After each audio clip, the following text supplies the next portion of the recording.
ಗೋಕುಲ ಕೃಷ್ಣ ಕಾರ್ಯಕ್ರಮಕ್ಕೆ ಮತ್ತೊಮ್ಮೆ ಸ್ವಾಗತ. ಪ್ರಜ್ವಲ್ ಹೀರೋನ್ ಬಗ್ಗೆ ಕೇಳಲೇಬೇಕು, ಇಲ್ಲಾಂದರೆ ನಿಮ್ಮ ಅಭಿಮಾನಿಗಳು ಬೇಜಾರು ಮಾಡ್ಕೊಂಡ್ಬಿಡ್ತಾರೆ. ಏನಪ್ಪ ಪ್ರಜ್ವಲ್ನ ಕೂರಿಸ್ಕೊಂಡ್ಬಿಟ್ಟು ನಾಯಕಿ ಬಗ್ಗೆ ಮಾತಾಡಿಲ್ಲ ಅಂದರೆ. ಸೊ ಈ ಸಿನಿಮಾದಲ್ಲಿ ನಿಮ್ಮ ಹೀರೋಯಿನ್ ಆಗಿರೋದು ಕನ್ನಡದವರಲ್ಲ. ಹೌದು ಹೊರಭಾಷೆ ನಾಯಕಿ. ಹೌದು, ಪರಭಾಷೆ. ಹೇಳಿ, ಹೇಗಿತ್ತು ಎಕ್ಸ್ಪೀರಿಯನ್ಸು, ಹೇಗಿದ್ರು? ಅನನ್ಯ ಅವರು ಫ್ರೇಮಲ್ಲಿ ತುಂಬ ಚೆನ್ನಾಗಿ ಕಾಣಿಸ್ತಾರೆ, ಇಬ್ಬರು ಒಳ್ಳೆ ಒಂದು ಪೇರ್ ಅನ್ಬೋದು. ಅನನ್ಯ ಅವರು ನಟನೆ ತುಂಬ ಚೆನ್ನಾಗಿ ಮಾಡ್ತಾರೆ. Very sensitive acting. ಓಕೆ, ಅಂದರೆ ಈಗಾಗಲೇ ಬೇರೆ ಲ್ಯಾಂಗ್ವೇಜಲ್ಲಿ ಸಿನಿಮಾಗಳಲ್ಲಿ ಕೆಲಸ ಮಾಡಿದ್ದಾರೆ ಆ್ಯಂಡ್ ಸಿನಿಮಾಗಳು ಚೆನ್ನಾಗಿ ಹೋಗಿದೆ ಆ್ಯಂಡ್ ಅವ್ರ ಬಗ್ಗೆ ತುಂಬ ಪ್ರಶಂಸೆ ಇದೆ. ಓಕೆ, ಕಣ್ಣನ್ ಅವರು ಆ ಪಾತ್ರಕ್ಕೆ ಅನನ್ಯ ಅವ್ರನ್ನ ಆಯ್ಕೆ ಮಾಡಿರೋದು ಪರ್ಫೆಕ್ಟ್ ಅಂತ ಅನಿಸ್ತು ನನಗೆ. ಯಾಕಂತಂದರೆ ಆ ಪಾತ್ರದ ಒಂದು ಹೋಮ್ಲಿ ಆಗಿದೆ ಅನ್ಸುತ್ತೆ. ತುಂಬ ಹೋಮ್ಲಿ, ಆಮೇಲೆ ಸ್ವಲ್ಪ ಸ್ಟರ್ನ್ ಆಗಿರೋಂಥ ಕ್ಯಾರೆಕ್ಟರ್, ಕನ್ಸರ್ವೇಟಿವ್ ಕ್ಯಾರೆಕ್ಟರ್, ಜಾಸ್ತಿ ಅರ್ಥದನ್ನು ಮಾತಾಡದೆ ಆ್ಯಂಡ್ ಇಲ್ಲ ತುಂಬ ಚೆನ್ನಾಗಿ ನಟನೆ ಮಾಡಿದ್ದಾರೆ. ಆ್ಯಂಡ್ ಮೊದಲನೇ ಬಾರಿಗೆ ಅನ್ಸುತ್ತೆ ಅವರು ಇಷ್ಟು ಒಂದು ಸ್ವಲ್ಪ ಕಮರ್ಷಿಯಲ್ ಸಿನಿಮಾ ಮಾಡಿರೋದು ಅಂತ. ತುಂಬ ಪರ್ಫಾರ್ಮೆನ್ಸ್ ಓರಿಯೆಂಟೆಡ್ ಸಿನಿಮಾಗಳು ಮಾಡಿದ್ದಾರೆ ಬೇರೆ ಭಾಷೆಗಳಲ್ಲಿ. ಇಲ್ಲೇ ಫಸ್ಟ್ ಟೈಮ್ ಸ್ವಲ್ಪ ಕಮರ್ಷಿಯಲ್ ಸಿನಿಮಾ ಮಾಡಿದ್ದಾರೆ ಆ್ಯಂಡ್ ಸಾಂಗ್ಸಲ್ಲಿ ಹೆಚ್ಚಾಗಿ ಡ್ಯಾನ್ಸ್ ಮಾಡಿದ್ದಾರೆ.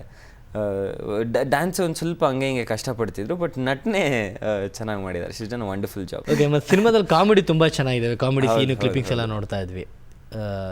ರಂಗಾಯಣ ರಘು, ಸಾಧು ಕೋಕಿಲ ಇಲ್ಲ ಸಾಧು ಕೋಕಿಲ ಅವರು ಆ್ಯಂಡ್ ಅವ್ರ ಬ್ರದರ್ ಅದೊಂದು ಸ್ಪೆಷಲ್ ಥಿಂಗ್ ನನಗೆ ಈ ಸಿನಿಮಾ ಅಲ್ಲಿ.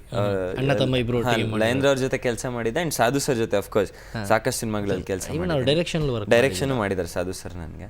ಆ್ಯಂಡ್ ಸಾಧು ಸರ್ ತುಂಬ ಕ್ಲೋಸ್ ನನಗೆ. ಸೊ ಫಸ್ಟ್ ಟೈಮ್ ಇಬ್ಬರು ನನ್ನ ಸಿನಿಮಾಲಿ ಕೆಲಸ ಮಾಡ್ತಾ ಇರೋದು ತುಂಬ ಖುಷಿ ನನಗೆ. It was wonderful. ಬಟ್ ಇಬ್ಬರದ್ದು ಕಾಂಬಿನೇಷನ್ ಇರಲಿಲ್ಲ. ಒಬ್ರು ಫಸ್ಟ್ ಹಾಫಲ್ಲಿ ಬರ್ತಾರೆ, ಇನ್ನೊಬ್ರು ಸೆಕೆಂಡ್ ಹಾಫಲ್ಲಿ ಬರ್ತಾರೆ. ಆ್ಯಂಡ್ ಸಾಧು ಸರ್ ಪರ್ಫಾರ್ಮೆನ್ಸ್ ಬಗ್ಗೆ ಮಾತಾಡಂಗೆ ಅಲ್ಲ. ಅವ್ರದೇ ಒಂದು ಸುಮ್ಮನೆ ನೋಡಿದ್ರು ನಗು ಫ್ಯಾನ್ಸ್. ಆ್ಯಂಡ್ ಅವ್ರು ಎಷ್ಟು ಕೇರ್ಫುಲ್ ಆಗಿರ್ತಾರೆ ಅಂದರೆ, ಎಷ್ಟು ಶಾರ್ಪ್ ಆಗಿರ್ತಾರೆ ಅಂದರೆ, ಅಂದು ಸಾಧು ಸರ್ದು ಒಂದು ಸೀನ್ ಇತ್ತು. ಅಂದರೆ ನಾನು ಹೀರೋಯಿನ್ ರೂಮಿಂದ ಬರ್ತಿರ್ತೀನಿ ಆ್ಯಂಡ್ ಸಾಧು ಸರ್ ಬಚ್ಚಿಟ್ಕೊಂಡು ಏನೋ ಹೇಳ್ತಿರ್ತಾರೆ. ನೀನು ಅನ್ಕೊಳ್ಳೋದು ಆಗಲ್ಲ ಬಿಡು ಅಂತೀನಿ. ಸೊ ಅದೇ ರೀತಿ ಇಬ್ಬರದು ಒಂದು ಸ್ವಲ್ಪ ಕಾನ್ವರ್ಸೇಷನ್ ಟಗ್ ಆಫ್ ವಾರ್ ಆಗುತ್ತೆ. ಅದಾದಮೇಲೆ ಓನರ್ ಬಂದು ಬೈದಾಗ ನಾವಿಬ್ಬರು ಡಿಸ್ಕಸ್ ಮಾಡ್ಕೊಂಡಿರಲಿಲ್ಲ. ಯೂಶ್ವಲಾಗಿ ನಾನು ಸಾಧು ಸರ್ ಮಾಡ್ಬೇಕಾದ್ರೆ ನಾನು ಕೇಳ್ತೀನಿ, ಸರ್ ಇದು ಮಾಡಲ ಅದು ಮಾಡಲ ಹಿಂಗೆ ಮಾಡೋಣ ಅಂತ. ಟವಲ್ ತೆಗ್ದುಬಿಟ್ಟು ಅವ್ರ ಮುಖದ ಮುಂದೆ ಹಿಂಗೆ ಹೊಡೆದ್ಬಿಟ್ಟು ಹೋದೆ. ಅವರೊಂದು ರಿಯಾಕ್ಷನ್ ಕೊಟ್ಟರು. ನಾನು ಸೈಡಲ್ಲಿ ಹೋಗ್ಬಿಟ್ಟು ನಾನು ನಗ್ತಾ ಇದ್ದೀನಿ, ಶಾಟ್ ನಾನು ನಗ್ತಾ ಇದ್ದೀನಿ. ಕ್ಯಾಮ್ರಾಯಿಂದ ಆಚೆ ಹೊಟ್ಟೋಗ್ತೀನಿ ನಾನು ಅದು ಮಾಡಿಬಿಟ್ಟು. ಅದು ಮಾಡಿದ ತಕ್ಷಣ ಅವ್ರೊಂದು ರಿಯಾಕ್ಷನ್ ಕೊಟ್ಟರು, ನಾನು ಪಕ್ಕದಲ್ಲಿ ಹೋಗಿ ನಗ್ತಾ ಇದ್ದೀನಿ ಹೊಟ್ಟೆ ಹಿಡ್ಕೊಂಡು. So is a wonderful actor and great timing. And ನಾನು ಅವ್ರ ಫ್ಯಾನ್ ಅಂತ ಹೇಳ್ಬೋದು. ಓಕೆ, ಫ್ರೀ ಟೈಮಲ್ಲಿ ಇನ್ನೇನು ಮಾಡ್ತೀರಾ ನೀವು? ಫಾರ್ಮ್ ಹೌಸ್ ಏನೋ ಅಂದ್ರೆ ಯಾವಾಗ ಅದಕ್ಕೆ ಕೇಳೋಣ ಅಂದ್ಕೊಂಡು. ಹಾಂ, ನಮ್ಮ ತೋಟದಲ್ಲಿ ಈಗ ಮನೆ ಕಟ್ಸಿದ್ದೀವಿ. ಅಲ್ಲಿ ಅಂದರೆ ಕಟ್ಸಿರೋ ಮೇನ್ ರೀಸನ್ ಶೂಟಿಂಗಿಗೆ. ಓಕೆ, ಶೂಟಿಂಗಿಗೆ ಆಗಲಿ ಅಂತ ಎರಡು ಎಲಿವೇಶನ್ ಇರುವಂಥ ಮನೆ. ಈ ಕಡೆಯಿಂದ ಬೇರೆ ಮನೆ ಥರ ಕಾಣಿಸುತ್ತೆ, ಈ ಕಡೆ ಬೇರೆ ಮನೆ ಥರ ಕಾಣಿಸುತ್ತೆ. ಆ್ಯಂಡ್ ಅವಾಗ ನಾವು ಸ್ನೇಹಿತರೆಲ್ಲ ಸೇರಿದಾಗ ವಿ ಗೋ ದೇರ್, ಕ್ರಿಕೆಟ್ ಆಡಿಕೊಂಡು. ಆ್ಯಂಡ್ ಯಾಕಂದರೆ ನಾನು ಇವಾಗ ರೋಡಲ್ಲಿ ಕ್ರಿಕೆಟ್ ಆಡೋದು ತುಂಬ ಕಷ್ಟ. ಸೊ ಕ್ರಿಕೆಟ್ ಆಡಬೇಕಂದ್ರೆ ನಾನು ಇಡೀ ಟೀಮ್ನ ತೊಗೊಂಡೋಗಿ ಅಲ್ಲಿ ಕ್ರಿಕೆಟ್ ಆಡ್ತೀನಿ. ಅದಕ್ಕೆ ಅಂತಲೇ ಒಂದು ಆ್ಯಕ್ಚುಲಿ ಗಾರ್ಡನಲ್ಲಿ ಪಾತ್ವೆ ಮಾಡಿಸ್ತಿದ್ವಿ.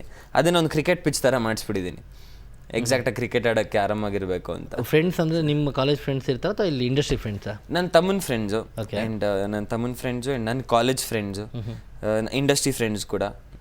ಸೊ ಸುಮಾರೊಂದು 30 ಜನ ಇರ್ತೀವಿ ಈಸಿಲಿ. ಅಂದರೆ ಎಲ್ಲರೂ ಒಟ್ಟಿಗೆ. ಲಕ್ಕಿಲಿ ಒಂದು ತುಂಬ ಒಳ್ಳೆ ಫ್ರೆಂಡ್ಸ್ ಗ್ರೂಪ್ ಇದೆ ನನಗೆ. ಯೂಶ್ವಲಾಗಿ ಅಂದರೆ ಏಜ್ ಗ್ರೂಪ್ ಹೇಗಿದೆ ಅಂದರೆ, ಇವ್ರಿಗೆಲ್ಲ ಒಂದು 19 ಇಯರ್ಸ್, ನನ್ನ ತಮ್ಮನ ಫ್ರೆಂಡ್ಸ್ 18-19 ಇಯರ್ಸ್. ಅಲ್ಲಿಂದ ಸುಮಾರೊಂದು 30 ವರ್ಷ. ಸೊ ಆ ಸ್ಪ್ಯಾನಲ್ಲಿರುವಂಥ ಫ್ರೆಂಡ್ಸ್ ಗ್ರೂಪ್ ನಮ್ಮದು. ಸೊ 30 ಜನದಲ್ಲಿ 19 ಇಯರ್ಸಿಂದ 30 ಇಯರ್ಸ್ ತನಕ ಇದ್ದಾರೆ. ಸೊ ಇಷ್ಟು ಜನ ಹೋದರೆ ಇಷ್ಟು ಜನ ಒಟ್ಟಿಗೆ ಹೋಗ್ತೀವಿ. ಆ್ಯಂಡ್ ಇಲ್ ಬಿ ಬ್ರಿಲಿಯಂಟ್.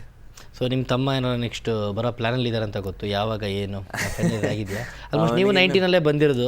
ನಾನು 18 ಇಯರ್ಸ್ಗೆ ಬಂದು 1 ಇಯರ್ ಮುಂಚೆ. ಆ್ಯಂಡ್ ನಾನು ಅದೇ ಹೇಳಿದ್ನಲ್ಲ, ನಾನು ಗೊತ್ತಿಲ್ಲದೆ ಬಂದ್ಬಿಟ್ಟೆ. ಆ್ಯಂಡ್ ಅವನಿಗೂ ಬರಂಗಿದ್ರೆ ನಮ್ಮ ತಂದೆ ಯಾವಾಗಲೂ ಹೇಳೋದು ಓದು ಮುಗಿಸ್ಬೇಕು ಅಂತ. ಸೊ ಅವ್ನು ಓದು ಮುಗಿಸಿದ ಮೇಲೆ ಬಹುಶಃ ಅವನು ಬರ್ತಾನೆ. ಇಲ್ಲ, ಈಗ ಅಣ್ಣ ನೋಡಿದ್ಮೇಲೆ ಪಾಪ ಅವ್ರಿಗೆ ಓದಕ್ಕೆ ಮನ್ಸು ಆಗ್ತಾರಲ್ಲ, ನಾನು ಹೋಗಬೇಕು, ಡ್ಯಾನ್ಸ್ ಮಾಡಬೇಕು, ಫೈಟ್ ಮಾಡಬೇಕು, ಆ್ಯಕ್ಟ್ ಮಾಡಬೇಕು ಅಂತ. ಓದು ಯಾಕೆ ಮುಖ್ಯ ಆಗುತ್ತೆ ಅಂದರೆ, ನಾನು ಆಗಲೇ ಹೇಳಿದೆ, ಹಿಟ್ಟಾದರೆ ಕೈಯಲ್ಲಿ ಸಿನಿಮಾಗಳಿರುತ್ತೆ, ಫ್ಲಾಪ್ ಆದರೆ ಕೈಯಲ್ಲಿ ಸಿನಿಮಾಗಳಿರಲ್ಲ ಅಂತ. You need something, you never know. ನಮ್ಮ profession it's like a gamble, you never know what happens. So ಏನಾದರೂ ಒಂದು ಬ್ಯಾಕಪ್ ಇರಬೇಕಲ್ಲ.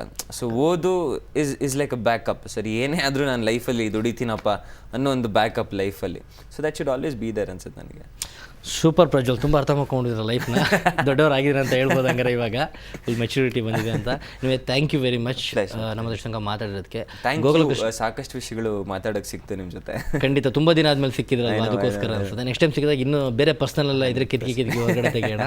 ಸೊ ಗೋಕುಲ ಕೃಷ್ಣ 2ನೇ ವಾರದಲ್ಲಿ ಹೋಗ್ತದೆ. All the best for you. Thank you sir. Okay ವೀಕ್ಷಕರೇ, ಗೋಕುಲ ಕೃಷ್ಣ ಬಗ್ಗೆ ಸಾಕಷ್ಟು ಮಾತಾಡಿದ್ವಿ, ತುಂಬ ಇಂಟ್ರೆಸ್ಟಿಂಗ್ ಆಗಿದೆ. ಇವನ್ ಪ್ರಜ್ವಲ್ ಬಗ್ಗೆ ಸಾಕಷ್ಟು ವಿಷಯ ತಿಳ್ಕೊಂಡ್ವಿ.